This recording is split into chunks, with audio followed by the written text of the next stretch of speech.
La Iglesia Pentecostal Unida presenta el testimonial del nombre de Jesús. Después de ser 31 años trinitario y 8 años de pastorado trinitario, el Señor me dio la revelación de su nombre. Testimonio personal, de pastor trinitario a la unicidad. Pastor Luis Carlos Galeano, Lucas 10, 22. Y nadie conoce quién es el Hijo sino el Padre, ni quién es el Padre sino el Hijo, y aquel a quien el Hijo se lo quiera revelar.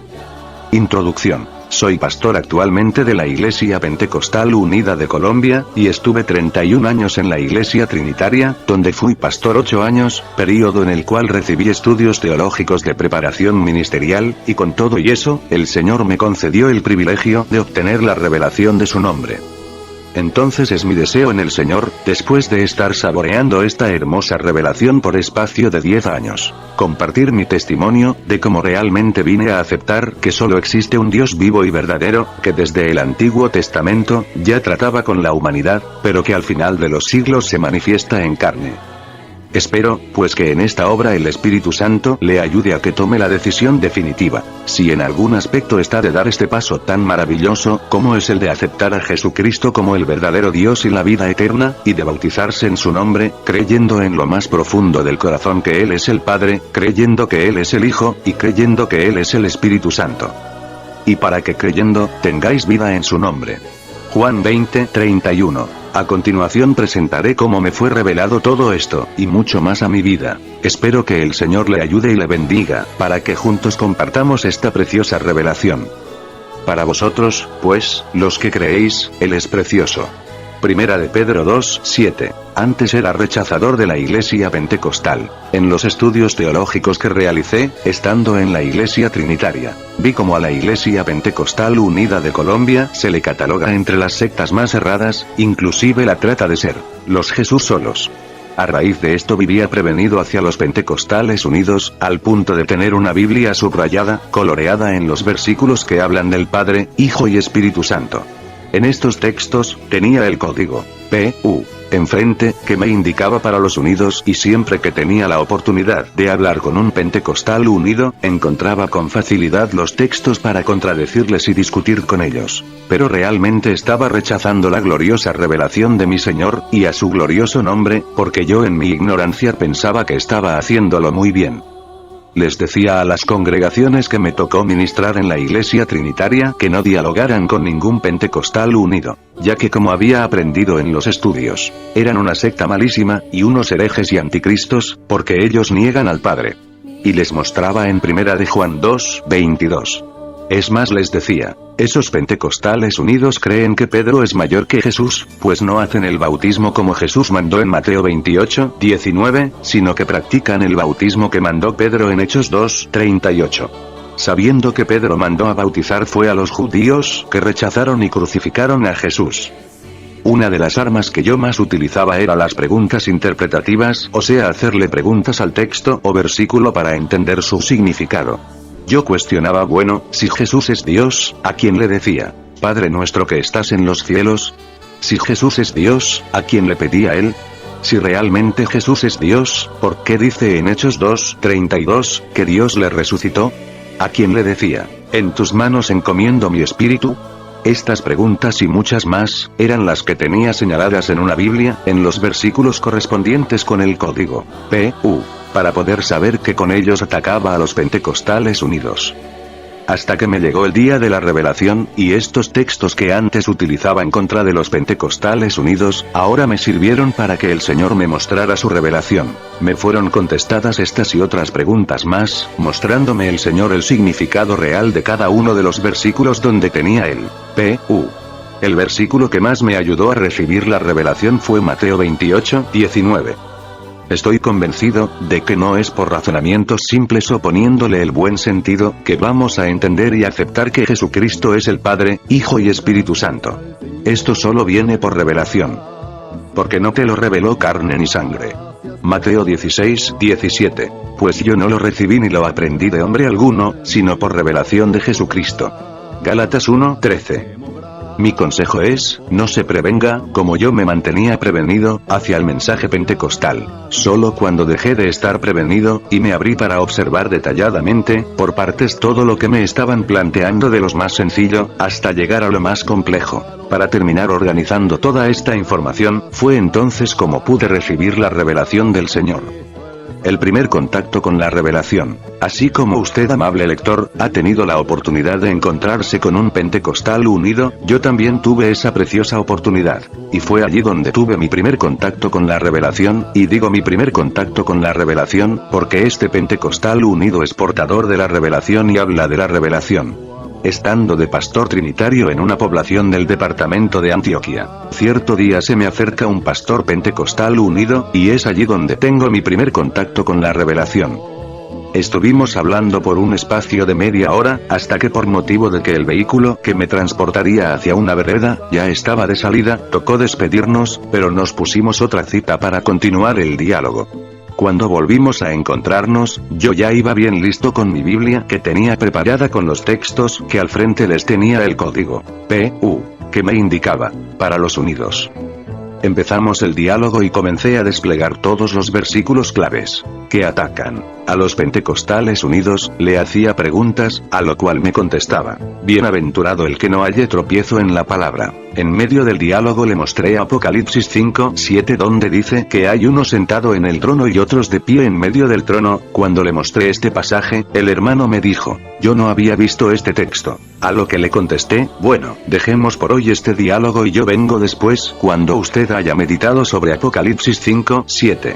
En este período llamé al presidente de la misión trinitaria a la cual yo pertenecía, y le dije que nos estábamos ganando un pastor pentecostal unido para la trinitaria, que se viniera rápido, y le habláramos un poco más para darle el toque final. Viajó el presidente hacia la localidad donde yo administraba como pastor trinitario, y estuvimos en un diálogo, hasta que no se vio ningún fruto de esta conversación. En esos días fui trasladado de esa localidad para la ciudad de Medellín, para continuar adelantando mis estudios teológicos con los cuales me capacitaba más para el ministerio pastoral trinitario. Cuando terminé mis estudios, fui trasladado a los departamentos de Caldas y Valle. Allí en este último departamento fue donde se me encendió la luz de la revelación. 5 años después vine a entender que en Apocalipsis 5:7 no es que existan dos, sino que hay que entender que Dios es omnipotente, puede estar simultáneamente en cualquier lugar al mismo tiempo. Entonces podía estar sentado en el trono y a la vez estar en otra manifestación de pie en el trono. Creo finalmente que todos hemos tenido, los que estamos ahora en la Iglesia Pentecostal Unida, un primer contacto con la revelación. Quizá hemos sido recios, nos ha disgustado lo que nos ha dicho, hemos rechazado, etc. Pero lo único cierto de todo es que desde ese primer contacto con la revelación, el que es de Dios, las palabras de Dios oye. Y tarde que temprano esa luz gloriosa de la revelación se enciende y empieza a ver las cosas con claridad, y todo lo que le parecía oscuro y difícil de comprender, ahora con la iluminación todo se vuelve comprensible. Cuando se enciende la luz de la revelación, estando en el departamento del Valle, ya los versículos que antes utilizaba en contra de los pentecostales unidos, ahora veía pura revelación en ellos. Que no hay sino un solo Dios Jesús, un solo Señor, una sola fe, un solo bautismo, un solo Padre. Tal como lo dice Efesios capítulo 4 versos 4, 5, 6. O sea que la Biblia nos habla de la unidad del Espíritu, donde no puede haber ni dos cuerpos, ni dos espíritus, ni dos señores, ni dos creencias, ni dos bautismos, ni dos dioses, ni dos padres, etc. Pablo dice la unidad del Espíritu es un Señor, es un Dios, es un Padre, etc. También entendí que no son tres personas, como me lo habían enseñado en la Trinitaria, porque la Biblia no apoya esta aclaración, pues busqué mucho a ver si había siquiera un versículo que apoyara que son tres personas o que Dios son tres personas, y no pude conseguir ningún versículo. Yo le hacía preguntas a ministros trinitarios, bien experimentados en la materia, pero ellos me respondían que la palabra persona, que se utilizaba para referirse a Dios, no era la convencional o usual que utilizamos cuando nos referimos a nosotros como personas. Pero no quedaba satisfecho con esta respuesta, pues al explicarme entonces cómo era que debía entender las tres personas, ellos me decían: mire, el Espíritu Santo es una persona, porque habla, llora, ve, etc. El Padre es persona porque habla, llora, ve, etc. Meditando en esto un día encontré en Lucas 24:39 donde Jesús le decía a sus discípulos, un espíritu no tiene carne ni hueso. Esto me aclaró más el asunto, porque un espíritu no puede ser persona convencional ya que no tiene carne ni hueso, y un espíritu no puede ser persona por el solo hecho de hablar, ver, oír, etc. Y cuando usted le habla a una persona de que Dios es tres personas, esa persona le va a entender que son tres personas comunes y corrientes. Y si no, pregúnteles a cualquier trinitario y verá que es persona para usted. Por eso el Señor, cuando encendió la luz de la revelación, me mostró que no son tres personas, sino tres de los muchos roles, títulos o manifestaciones del único Dios verdadero. A la única manifestación que se le puede decir persona, es a su manifestación en carne. Jesucristo hombre. Primera de Timoteo 2:5. Cristo en los días de su carne. Hebreos 5:7. Pero todo esto estaba muy bien, hasta que llegué al nudo del asunto. Ya había aceptado de que no existe sino un solo Dios, de que no existen tres personas distintas, sino que el solo Dios verdadero se manifiesta o se da a conocer a la humanidad de muchas formas, no necesariamente tres. El problema ahora era el de aceptar el bautismo apostólico, el cual predica la Iglesia Pentecostal Unida. Yo decía, ya fui bautizado, como dice Mateo 28:19, en el nombre del Padre, y del Hijo, y del Espíritu Santo. Entonces el Señor me llevó a utilizar el medio más eficaz para interpretar un texto o pasaje, el cual es hacerle preguntas al texto. Y formulé tres preguntas lógicas en Mateo 28:19: ¿cuál es el nombre del Padre? ¿Cuál es el nombre del Hijo? ¿Y cuál es el nombre del Espíritu Santo? Cuando formulé estas tres preguntas comprendí que no me habían invocado ni el nombre del Padre, ni el nombre del Hijo, ni el nombre del Espíritu Santo. Con razón me dicen que me debo volver a bautizar en el nombre de Jesucristo, ya que en el bautismo trinitario no me invocaron ningún nombre. Corrí inmediatamente y miré en Hechos 2:38 donde dice, arrepentíos y bautícese cada uno de vosotros en el nombre de Jesucristo. A lo cual respondí, eso era para los judíos. Entonces el Señor me mostró en Hechos capítulo 2 versos 8, 9, 10 y 11 que no solamente el día de Pentecostés habían judíos, sino de otras partes del mundo. Volví a Mateo 28:19 para responder las preguntas que había hecho: ¿cuál es el nombre del Padre? ¿Cuál es el nombre del Hijo? ¿Y cuál es el nombre del Espíritu Santo? Entonces lo primero que tenía que encontrar era el nombre del Padre. Le pregunté a varios trinitarios cuál es el nombre del Padre, y me respondían: el Padre se llama Dios, el Padre se llama Jehová. Entonces el Señor me dijo: si usted quiere saber cuál es el nombre del Padre, usted debe conocer al Padre primero que todo. Y me llevó a Juan capítulo 14 versos 8, 9, 10, 11, donde Felipe le dice a Jesús, muéstranos al Padre y nos basta. Y Jesús se le presenta como el Padre que querían conocer los discípulos. Muéstranos al Padre. Esto indica que los discípulos querían conocer un Padre visible, tangible, o sea que se pudiera tocar, palpar. ¿Tanto tiempo hace que estoy con vosotros, y no me has conocido, Felipe? Juan 14:8, cuando leí esta porción dije: tanto tiempo de creer en Jesús y no sabía que Jesús es el Padre Celestial. Jesús es el Padre Celestial. Aleluya. Ya sé el nombre del Padre es Jesús. Pero no sabía el nombre del Espíritu Santo. El Señor me mostró, porque el Señor es el Espíritu. Segunda de Corintios 3:17. Y comprendí con felicidad, porque dije: si el Señor es Jesús, y el Señor es el Espíritu Santo, entonces Jesús es el Espíritu Santo, y si Jesús es el Espíritu Santo se llama Jesús. Vi entonces el por qué Pedro dijo, bautícese cada uno de vosotros en el nombre de Jesucristo. Hechos 2:38, porque Jesucristo es el Padre, es el Hijo y es el Espíritu también. Así fue como vine a aceptar el bautismo en el nombre de Jesús para perdón de mis pecados. ¿Por qué el bautismo en el nombre de Jesús es para perdón de los pecados? Porque en el nombre de Jesús hay perdón de pecados. Y para que creyendo tengáis vida en su nombre. Juan 20:31. Recibirán perdón de pecados por su nombre. Hechos 10:43. Ahora, pues, ¿por qué te detienes? Levántate, y bautízate, y lava tus pecados invocando su nombre. Hechos 22:16. Hice un recorrido por los Hechos de los Apóstoles, para ver si encontraba algún bautismo en el nombre del Padre, del Hijo y del Espíritu Santo, así textualmente como suena, y no encontré ninguno. Pero sí encontré cantidad de bautismos en el nombre de Jesús, tanto de judíos como de griegos, de romanos, de cretenses, colosenses, de corintios, etc. Y dije: aleluya. Entonces el único bautismo del que habla Pablo en Efesios 4, 5. Es en el nombre de Jesús. Inmediatamente, después que el Señor me reveló todo esto, fui bautizado con mi familia, mi esposa y los 2 hijos que en ese entonces estaban grandes. Y no duró mucho tiempo para que todos recibiéramos el bautismo del Espíritu Santo. Dios mismo organizando, estructurando esa luz que se había encendido en mi vida. Todo lo antes mencionado y mucho más, fue revelado a mi vida, y llegó a lo más profundo de mi corazón. Comprendí por qué Pablo dice en Colosenses 2, 9, porque en él Jesús habita corporalmente toda la plenitud de la deidad. Lo observé y lo creí, de que en Jesucristo vemos al Padre personalmente, vemos al Hijo personalmente, lo mismo que al Espíritu Santo. Porque en él habita corporalmente. Entonces, no son 3 personas, sino que en la persona de Jesús, habita corporalmente toda la plenitud de Dios. Pero había de todo lo revelado en mi vida, un poquito de allá, un poquito de allí, un concepto así, otro así, etc. Y lo que Dios quiere es que organicemos todo lo que nos ha revelado. Pues Dios no es Dios de confusión, sino de paz. Primera de Corintios 14, 33. Y a medida que uno avanza en la vida cristiana, lo que el Señor nos ha revelado, Él mismo nos va estructurando en esta revelación, ya que la razón de la revelación es mostrarle, establecerlo, y profundizarlo, para que no fluctuemos frente a los vientos de doctrina. Veamos algunas estructuras entre otras que nos sirven de afianzamiento en la vida cristiana. 1. La revelación de la unicidad es una estructura básica. Existen cantidad de textos que nos indican que hay un solo Dios.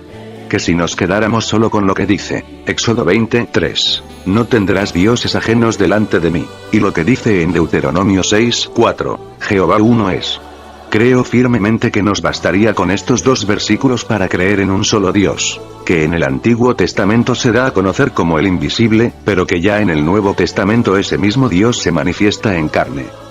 Por ejemplo, Isaías es uno de los profetas que más habla de la unicidad de Dios. Fuera de mí no hay Dios. Isaías 44, 6. No hay Dios sino yo. Isaías 44, 8. Y, yo soy Jehová, y ninguno más hay. No hay Dios fuera de mí. Isaías 45, 5. Para que se sepa que desde el nacimiento del sol, hasta donde se pone, que no hay más que yo Jehová y ninguno más que yo. Isaías 45, 6. Yo soy Jehová y no hay otro Dios. Isaías 45, 18. Y no hay más Dios que yo. Isaías 45, 21. Porque yo soy Dios, y no hay más. Isaías 45, 22. Dios me decía solo existe un Dios. Y cuando fui a Romanos 9, 5 donde Pablo dice que, Cristo, el cual es Dios sobre todas las cosas, entendí que hay razones suficientes en la Biblia para declarar con toda certeza, que Jesucristo es el único Dios. Para algunos, es difícil aceptar a Jesucristo como el único Dios verdadero en la vida eterna, ya que solo lo ven como el Hijo de Dios, y creo que es un desequilibrio en la doctrina. Hay que mirar a Jesús como el Hijo de Dios, pero también hay que creer que Él es el único Dios.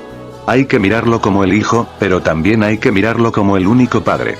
Yo antes de tener la revelación que ahora comparto, creía en un solo Dios, pero le mezclaba las 3 personas y con esto ya estaba dañando la unicidad de Dios, para declarar una pluralidad de dioses. Primera de Juan 5, 20 y 21. 2. La revelación del nombre es una estructura básica. Si ya tenemos claro la unicidad de Dios, y no es problema encontrar expresiones que hablen del Padre, o del Hijo, sin confundirnos que son 2. Pues nos quedará fácil comprender el nombre de ese único Dios revelado en el Antiguo Testamento, como en el Nuevo Testamento. En el Antiguo Testamento, el primero en querer saber el nombre de Dios, fue Moisés. Si ellos me preguntaren cuál es su nombre, ¿qué responderé? Éxodo 3, 13, el Señor en respuesta, le da un título de él a Moisés. Verso 14. Yo soy el que soy. Mas no le dice su nombre. Luego en Éxodo 6, 3 Dios le dice a Moisés, que ni siquiera le reveló su nombre a Abraham, a Isaac, ni a Jacob. Que solamente lo conocían como el Dios omnipotente, como el Yo Soy. Observé que son títulos de Dios, mas no su nombre. Desde antes de Moisés, hasta Malaquías, Israel no manejaba el nombre de Dios, pues no lo conocía, no lo sabía, pues no había sido revelado. Por tanto mi pueblo sabrá mi nombre, por esta causa en aquel día, porque yo mismo que hablo, he aquí estaré presente. Isaías 52, 6. Y leí el versículo de Isaías 52, 7 el cual dice, cuán hermosos son los pies. Entonces comprendí que el profeta estaba precediendo la manifestación en carne de Dios. Leí en 1 de Timoteo 3:16 que Dios fue manifestado en carne. Y entendí, cuando esos pies que habla Isaías 52:7 se hacen realidad en Jesucristo.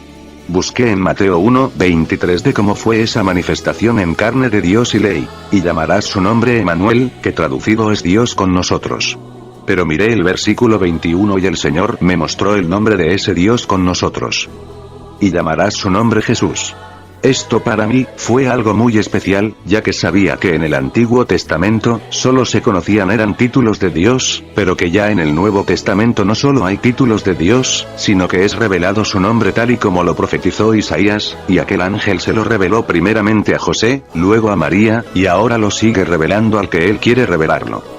Hay un ejemplo muy claro que vi en Hechos de los Apóstoles, y es que la iglesia del primer siglo tenía el nombre de Dios manifestado en carne muy en alto. Pedro dijo, y en ningún otro hay salvación, porque no hay otro nombre bajo el cielo dado a los hombres. Hechos 4:12.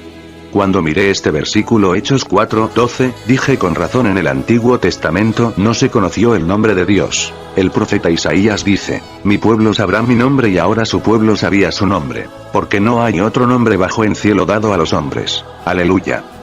Lo que el enemigo ha querido es ocultar el nombre de Dios, para que ni se miente, ni se haga nada en ese nombre poderoso y glorioso, como es el nombre de Jesucristo. Y seréis aborrecidos por causa de mi nombre. Mateo 10:33, Marcos 16:17, dice que todas las señales hay que hacerlas en su nombre, y que se predicase en su nombre el arrepentimiento y el perdón de pecados. Lucas 24:47. Entonces el enemigo ve que ese nombre es poderoso para hacer las cosas. Sin embargo, para que no se divulgue más entre el pueblo, amenacémosles para que no hablen de aquí en adelante a hombre alguno en este nombre. Y llamándolos, les intimaron que en ninguna manera hablasen ni enseñasen en el nombre de Jesús. Hechos 4:17-18. ¿No os mandamos escritamente que no enseñasen en ese nombre? Hechos 5:28. Después de azotarlos, les intimaron que no hablasen en el nombre de Jesús. Hechos 5:40. Y ellos salieron de la presencia del concilio, gozosos de haber sido tenidos por dignos de padecer afrenta por causa del nombre. Y todos los días, en el templo y por las casas, no cesaban de enseñar y predicar a Jesucristo. Hechos 5:40. Y me ponía a pensar, que existen denominaciones que hablan mucho de Jehová, del Padre, del Hijo, del Espíritu Santo, pero solo utilizan el nombre de Jesús para algunas cosas y no para todas las cosas, sabiendo que Pablo dice, y todo lo que hacéis, sea de palabra o de hecho, hacedlo todo en el nombre del Señor Jesús. Colosenses 3:17. El apóstol Pablo antes de su conversión, era enemigo acérrimo del nombre de Dios en el Nuevo Testamento, del nombre de Jesús. Él testifica en Hechos 26:9 de la siguiente manera, yo ciertamente había creído en mi deber hacer muchas cosas contra el nombre de Jesús de Nazaret. Pero después de su conversión Pablo no solo es convencido de que ese nombre es sobre todo nombre, sino que el que posee ese nombre es Dios sobre todas las cosas. Filipenses 2:9, Tito 2:13, Primera de Timoteo 1 versos 16 y 17, Romanos 9:5. Cuando Pablo dice en Colosenses 3:17 que hay que hacerlo todo en el nombre de Jesús, entonces hay que predicar en su nombre, hay que bautizar en su nombre, hay que echar fuera demonios en su nombre, porque no hay otro nombre bajo el cielo dado a los hombres en que podamos ser salvos. Hechos 4:12. Leí en Apocalipsis 2:3 que la iglesia de Efeso trabaja arduamente por amor del nombre de Jesús. También miré en Apocalipsis 2:13 la iglesia de Pérgamo atesoraba bien ese nombre precioso de Jesús, y por último en Apocalipsis 3:8 dice que la iglesia de Filadelfia no negaba el nombre de Jesús. Conclusión: cuando el Señor reveló todo esto en mi vida, estando aún de pastor trinitario, empecé a predicar todas estas cosas en la congregación donde administraba, y la gente empezó a decir que yo era un pastor pentecostal unido. Y para no causar malestar y malos entendidos, renuncié a la iglesia trinitaria con pastorado y todo. Esto me costó un precio, pues al tener la posición del ministerio pastoral trinitario, y con una trayectoria de 8 años, ahora me tocaba comenzar desde la banca, y poco a poco en el servicio hasta llegar a escalar lo que ahora soy en la iglesia del Señor. En otra ocasión, tendré la oportunidad de compartir cómo fue el comienzo, desde que renuncié en la trinitaria, hasta salir al ministerio pentecostal unido. Espero que el Señor le ayude a través de este pequeño libro, para que la luz de la revelación se encienda en su vida y juntos compartamos esta preciosa revelación, para que permanezca en la iglesia, hasta el día de nuestra reunión con Él. Dios te bendiga. La Iglesia Pentecostal Unida presentó el testimonial del nombre de Jesús. Si le gustó el mensaje, llámenos al 98 24 76 71, 98 24 76 71, que con mucho gusto volveremos a reproducir aquí en tu estación. Estéreo Bendición 106.3 FM. Demos gracias al Señor, demos gracias por su amor. Demos gracias al Señor, demos gracias por su amor. Por las mañanas